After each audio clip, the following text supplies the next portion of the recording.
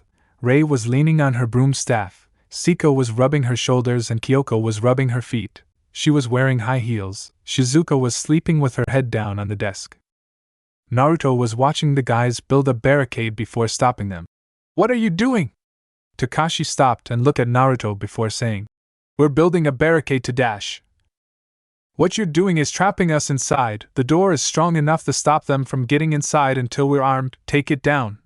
Naruto interrupted, walking away, leaving Kakashi glaring at Naruto's retreating figure. Koda deciding to leave Kakashi alone and decided to see how Saya was doing.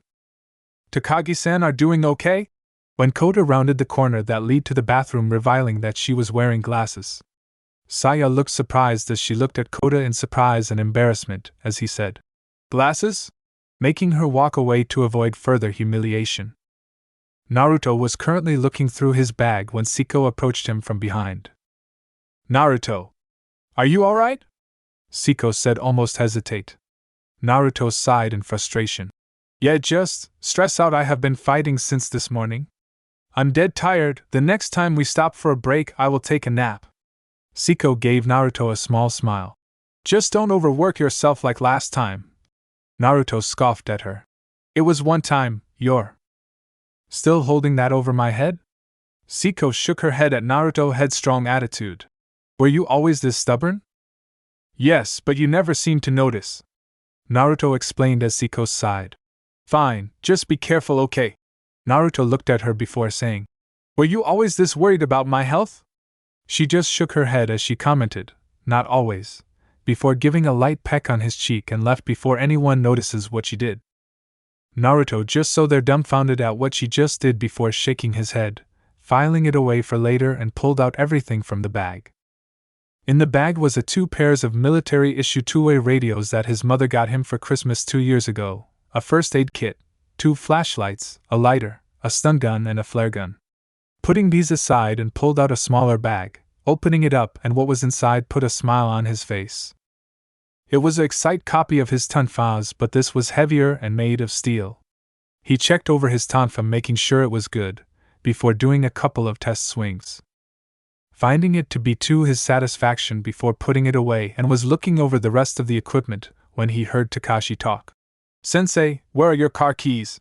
Shizuka looked through her purse. "They should be here somewhere." Siko looked over at the nurse. "Sensei, your car can't hold all of us?" Shizuka stopped searching since her car was rather small and could only hold 4 people at a time. Maybe if they used both her car and Kyoko's car. Her head slumped as she remembered that Kyoko's car is the same case. "What about the buses that we use for field trips? All the keys are here anyways," Siko commented out loud. Koda made his way to the window, squinting his eyes a bit, looking at the parking lot, confirming that the bus was there. "The bus are still in the parking lot. But they're still at the other end of the school. Also, the fact that we are in a school of zombies don't help our case," Kyoko stated as a matter as she continued to rub her sore feet. "We'll just go around them. They're only attracted by sound, so if we just don't make any loud noise, we'll be fine," Saya said as she leaned in her chair. "Then it's settled. We just have to make it to the other side of the school and get on the bus and leave," Naruto said casually as he slinged the bag over his shoulder. "Can't we just stay here where we're safe?" "Yeah, why can't we?" Tashimi and Misuzu said, entering the conversation.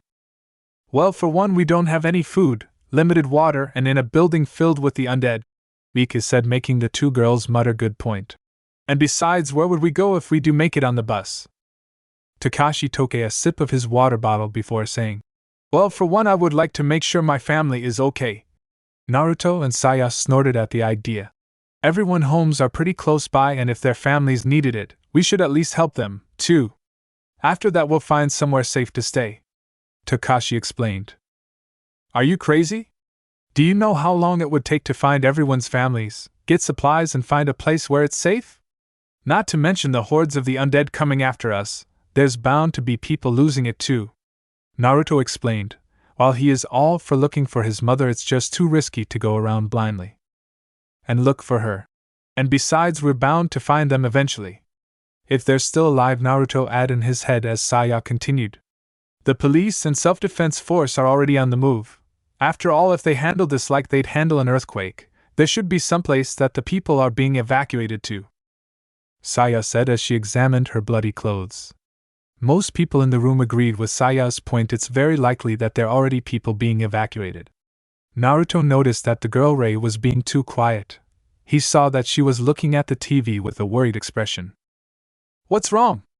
Naruto questioned, making everyone turn where Rei at.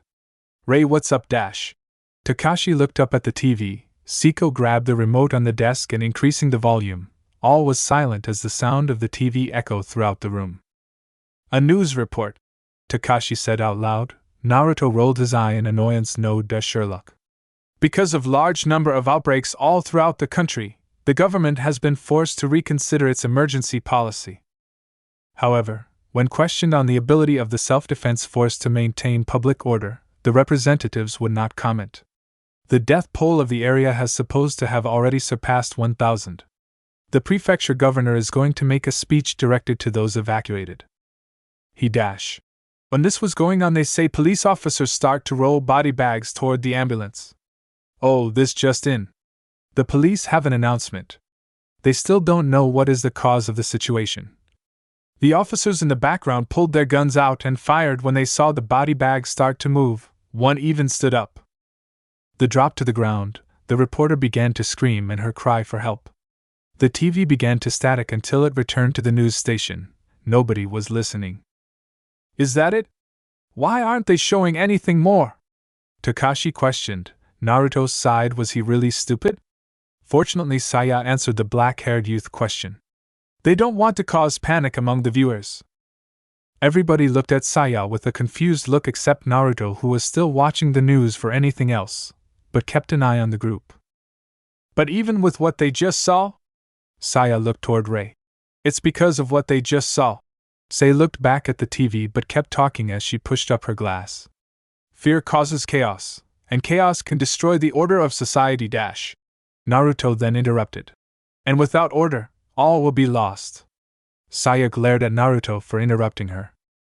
Noticing the slight tension in the room, and turned to the TV, explaining that the United States was working to get this situation under control with the president, and most of his staff left westward. While the status of Russia was unknown, but most of Europe was doing a good job in controlling this. The room was silent as everybody was nervous, well, mostly everybody. Koda was the first to speak. Asa News report were always reliable in the past. Rei was shaking where she stood. I don't believe it. I can't believe it. Nothing like this has ever happened before. Hey, I'm right, aren't I? There's got to be somewhere that's still okay, right? Everything's probably the same as it ever was. Rei said. She gripped to Kakashi's arm with tears beginning to fall from her face. Everyone watched as the girl was breaking down in front of them, until Saya spoke. You're completely wrong. Everyone watched Saya and shook. Wow, that was blunt. Naruto thought, most people wouldn't say most things like that, especially in this situation. He decided to keep watching and jump in when things get out of hand. Don't talk like that, Kakashi said. Saya just kept talking. I can't help it. The fact is that we are in the middle of a pandemic on our hand. Confusion washed through the room when both Kyoko and Shizuka said, a pandemic. This was bad. The second years in the room were still confused. The infection is spreading like wildfire. The rest of the world has the same disease we have here, Saya stated. Is like influenza? Kakashi asked, making Saya explained about a similar experience that happened in the 1918 and the Black Death. How did they stop the disease? Tashimi said. Shizuka turned to the girl. There were many theories. A lot of people died, but it ended suddenly. People seemed to have developed immunity to it. Misuzu turned to the window. But people who died come back and started attacking everyone. So there's no way to stop it from spreading? Siko questioned. This was getting too confusing for Tashimi and Misuzu to follow when Shizuka brightened up. When it gets hot, their muscles will begin to rot and will fall off their bones, and they won't be able to move if they're skeletons. Siko looked at the blonde nurse. And how long would that take? Making her mutter a couple of months since it was winter. Naruto watched as they exchanged on what they were going to do. He was about to fall asleep when he felt Mika tugged on his shoulder. Senpai, what are we going to do? He did say anything as he stood up and made his way to the group. How about we stop talking and get out of here? It's going to get dark out and almost impossible to leave. We can figure out what to do when we find a safer place to stay instead of a building full of them. Everyone stopped talking as they listened to Naruto. Naruto is right. Looking at Siko. But after we check on our families, then we could escape. We're a team, we need to stick together to stay alive. We need to put aside our differences and work together, got it? Saying the last part to Naruto, as he simply smirked at her. How about we get out of here? Both Miku and Rei said. The fastest way to the parking lot would be through the front entrance, Naruto said as he made his way to the front door. Siko, Rei, can you guard the rear, make sure nothing gets behind you. Kota, cover us while Kakashi and I make a path for you. Oh, and Mika, hold this. Naruto threw Miku his bag as she barely managed to grab it. Okay, let's get out of here.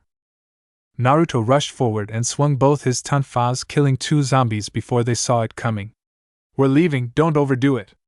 Only fight if we have to, no way to avoid them. Just knocking them over is effective too, Siko informed. Saya decided to speak up about her findings. Guys, they're sensitive to sound. They're strong enough to rip a door off its hinges. If they get you, you'll get eaten. Be careful. Naruto just killed the last zombie with a hit to its neck, breaking it in the process, looking at the group in confusion. Did you say something? Making everyone sweat drop, as they heard a loud scream at the staircase. The group noticed that 5 students were surrounded by a group of them. Siko dropped from the top of the stair, and with a downward slash hitting one zombie in the head, making its skull cave in. Rei and Kakashi quickly dispatched 2 more with a hit to their heads. Kota aimed down the sight and took out 3 of them in quick succession with a headshot. Naruto, not wanting to waste energy, just pushed one down the stairs, causing a domino effect, killing 4 more including the one he pushed. Thank why? One of the girls of the group tried to say, but Siko stopped them. Don't speak too loudly. Were any of you bitten? The girl was confused but quickly answered. No, we weren't. Not taking any chance, Naruto quickly looked them over. Not a drop of blood was on them or any part of their clothing was ripped. This is a good sign, but it was worse when Kakashi asked them to join them, making the glare at Kakashi. When they agreed, Naruto was trying to kill Kakashi with his eyes. This was making their chance of survival decrease. Peering around the corner, Kakashi looked both ways, seeing a couple dozen of infected roaming the entrance. He returned to his original position. I don't want to do this, Kakashi stated. Saya sighed. Why are we hiding? They can't see us, so it's pointless. Tashimi looked at Saya in annoyance. She was bossing everyone around since the beginning. If they can't see, why don't you go out then and show us? Tashimi said, making Saya jump in fear. Misuzu joined in the attack. Show us your theory is correct, Takagi-san. Kyoko looked down the stairs. There's no way we could move quietly with a group this big. We won't be able to move if nobody proves Takagi's theory. Siko explained, true to her word. If they don't move forward, their only choice is to find another way out, but it would take longer if there were zombies at every exit. The only way to get out is to prove the theory right, but the question that would do it. You guys are giving me a headache, I'll do it, Naruto said. Everyone looked shocked and worried for the head prefect. Naruto-kun, you don't have to do this, we could find another way, Kyoko said while Shizuka nodded in agreement. Naruto-senpai, don't do this, you don't have to do this, come on senpai, Tashimi, Misuzu and Mika argued. Siko put her hand up, silencing them, looking to her best friend. Naruto, are you sure? Seeing Naruto glaring and his foot tapping on the ground showing his impatient, he was going to do this no matter what. Okay, don't do anything stupid. Naruto just stayed quiet but saw the worry look on her face, making him nod and made his way down the stairs. With each step, Naruto felt his heart beat faster and faster. It wasn't in fright, it was in excitement. He wanted to take his tonfa out and just hit each and every one of them that gets in his way. But he couldn't. He had to think about the people on top of the stairs. He needs to keep them safe. It is his job. Naruto stopped when one of the dead brains was just inches away from him. He just pushed it out of his way for one reason: it breathed reeks. Looks like her theory was correct. Naruto turned his head up, giving the okay, letting them know that it was safe. One by one they made their way down the stair, until one of the new stragglers' weapon hit the side off the stairs, causing the sound to echo. "Run!" Kakashi yelled at the top of his lung, making everyone run out the door and to the parking lot. Saya was yelling at Kakashi, but Naruto couldn't hear the argument as he stayed at the back, making sure none of the group was left behind. Naruto swung left and right, hitting only about a third of them, and making the rest stay away. When the group was close to the bus, the fighters off the group except Kota stayed at the back, either killing or pushing them away. Kakashi stopped when he saw the familiar appearance of his old friend, Morita. Seeing this, Naruto saw this, gripped the back of Takashi's jacket, and pulled him away from his undead friend before he was bitten. "Kakashi! You have to focus. One wrong move you could die. What's more important, the life of your undead friend or the life of the person that mattered the most to you?" This seemed to brought Kakashi out of his funk, and managed to kill his undead friend. One of the students that was helping to defend the group was quickly overpowered and was being eaten alive. His girlfriend saw it happened, refused to go any further, and went to stay by her boyfriend even if it meant her life. Soon the group got into the bus with Shizuka at the diverse seat with Kyoko in the seat right behind her, and the rest of the group stayed at the front. Kota opened the window and shot at any of the incoming zombies that were coming from behind. Naruto, Siko, and Kakashi were still outside. "Naruto-kun, Komoro-kun, is everyone inside?" Naruto just struggled his shoulders as he grabbed a zombie's head and pushed it away before delivering a roundhouse kick to its head. Making his way inside the bus, sitting down on the left side close by the door before closing his eyes for a nap. "Yes, now your chance, senpai," Kakashi said as he slamming his baseball bat to the side of a zombie's head. This isn't anything like my car, Shizuka said as she tried to figure out how to drive the bus. Just as they were about to close the door, Kakashi heard a voice yell, "Wait! Who's that?" Kakashi asked as Siko made her way to the door to get a better look. "That's Shido-senpai, he the homeroom teacher of 3A. Rei, who was nearby, saw Shido and looked murderous. "We're ready to go!" Shizuka screamed. Just before she put the car into drive, Kakashi stopped her.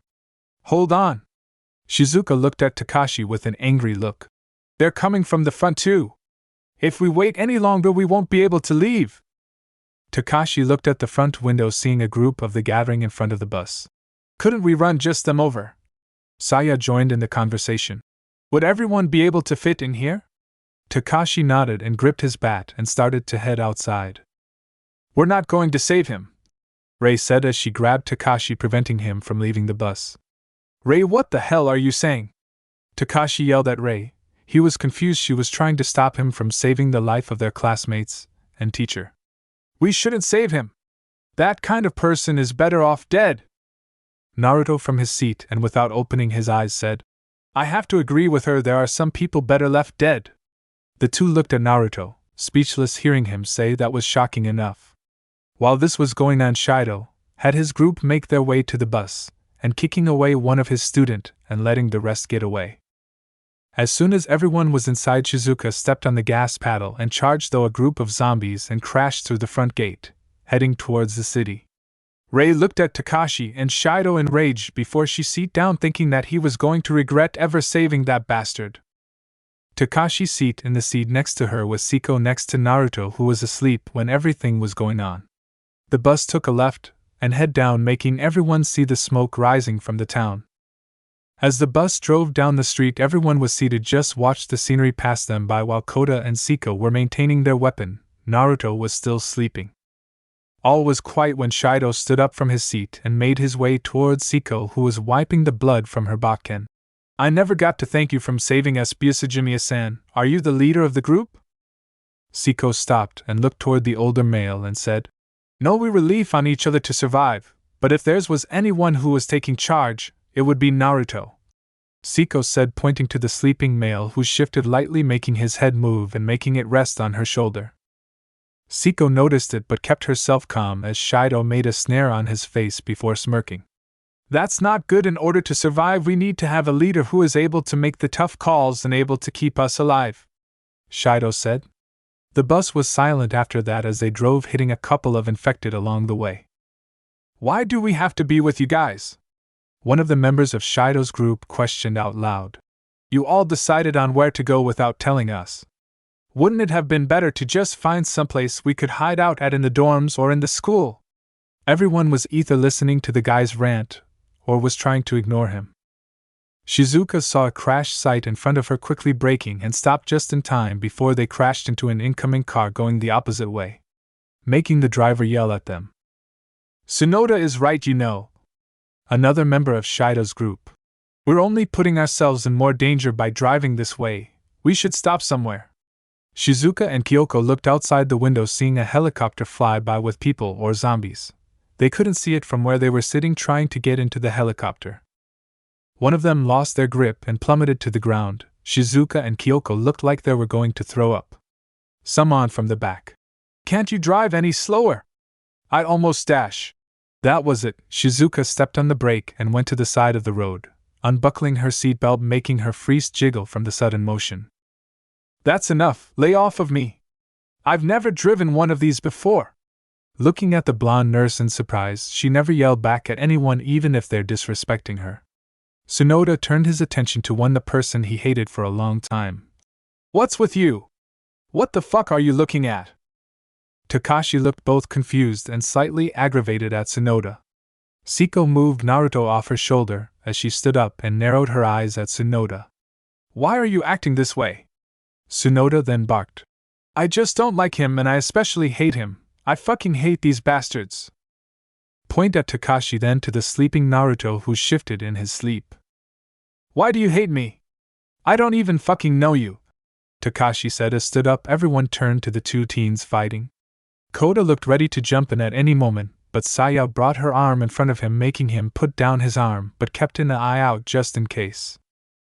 Everyone except Tsunoda saw Rei stand up just as she was about to make her way. Naruto stood. "Well, if you'd be so kind and explain what Kakashi and I did to deserve this." Tsunoda just stood there and gritted his teeth together and barked out. "You know what you did, you bastard! You sent me to juvenile hall for a month." Naruto just stared at him before saying, "Well, for one, I don't know who you are, and why would I? I don't have time for brats like you. I got my own things to do instead of paying any attention to people like you." Tsunoda made a fist and charged towards Naruto, coking it and last out hitting Naruto in the face. This brought a smirk on Tsunoda's face until his eyes widened in shock as Naruto didn't bother moving. "Was that it? A 6-year-old girl's is harder than you, and like I said, I don't have time to waste on brats like you," Naruto said, putting the matter to rest, but stopped when he felt the Tsunoda charge at him again. This time, instead of taking the hit, Naruto gripped Tsunoda's fist in his hand, bring his other hand into his front pocket. "You should have just walked away, and now I have to teach you a lesson." Naruto brought his hand out of his pocket, revealing a stun gun in hand, and jammed it into the guy's neck, shocking him to submission. "Shido, I think this trash belongs to you." Naruto grabbed Tsunoda's jacket and tossed him to the shocked teacher, making him buckle under the weight of his student. Mostly everyone started in Naruto in fright except the people who really know him. Then Shido began to clap, making Rei and Naruto glare at him. "Well done, Uzumaki-san, but it would have been better to find a non-violent approach instead of charging in recklessly. We don't need a violent leader who rule with fear. We need someone who is able to take control and keep the people safe, who is able to keep order, don't you think?" Shido said as he crept closer to Naruto. "What we need is a leader. A leader just for us." Saya then spoke up. "And let me guess. There's only one person who could shoulder the burden?" Shido just nodded. "I am the only one qualified. I am a teacher." Shido turned on his heels and turned to the back of the bus and to his group. "So how about it? If you all agree with little old me, would you clap your hand?" Shido's group and the people of their group they just saved clapped their hand, making Shido their group leader. He gave a mocking bow and looked at Naruto. You know what they say, majority rules, so from now on I am in control. Naruto growled at Shido when he heard. Sensei, please open the door. I'm going. I'm leaving. Shizuka was too confused and dumbfounded to answer. Rei just ignored her and opened the passenger seat and left the bus, making both Naruto and Kakashi go after Rei. Rei, what are yo dash? Rei just glared at Kakashi. There's no way in hell am I ever going to stay with that bastard. I guess there's no changing her mind, she's a lost cause. Shido said, making Kakashi glare at him, making him step back onto the bus, and said, How could you even say that? While this was going on, Naruto was leaning against the exit of the bus when he saw another bus coming straight at them. Before he could think, Naruto jumped out of the bus and tackled Rei out of the way, making him grunt when he landed in an awkward position. Fortunately, Shizuka also saw the bus and moved it out of the way. The other bus crashed at the entrance, blocking both Rei and Naruto from the rest of the group. Naruto stood up, gripping his shoulder in pain, and looked at the wall of fire in front of him. Fuck! Naruto and Rei stood there for a moment when they heard Siko yell. Naruto-kun, are you alright? Naruto couldn't speak because he was focusing on his sore shoulder. Uzumaki-senpai is alright, he just a little hurt. Rei yelled, making both Siko and Kakashi, who just came out, breathe a sigh of relief. Rei, Naruto, meet us at the police station. Making Naruto respond. 5 o'clock tomorrow, if not then the next day at the same time, okay? Shizuka-san, we need to go in a different direction. Kyoko said to Shizuka as she turned the bus around. I know a detour, we could go there. Naruto and Rei stayed there before Naruto grabbed Rei's shoulder. Rei looked at him. We can't stay here, the noise would attract a massive amount of them. Rei nodded in agreement and started to head off in the opposite direction. Thing can't get any worse, Naruto thought as he took Rei's hand and began running down the street, ignoring the pain in his shoulder. Chapter end.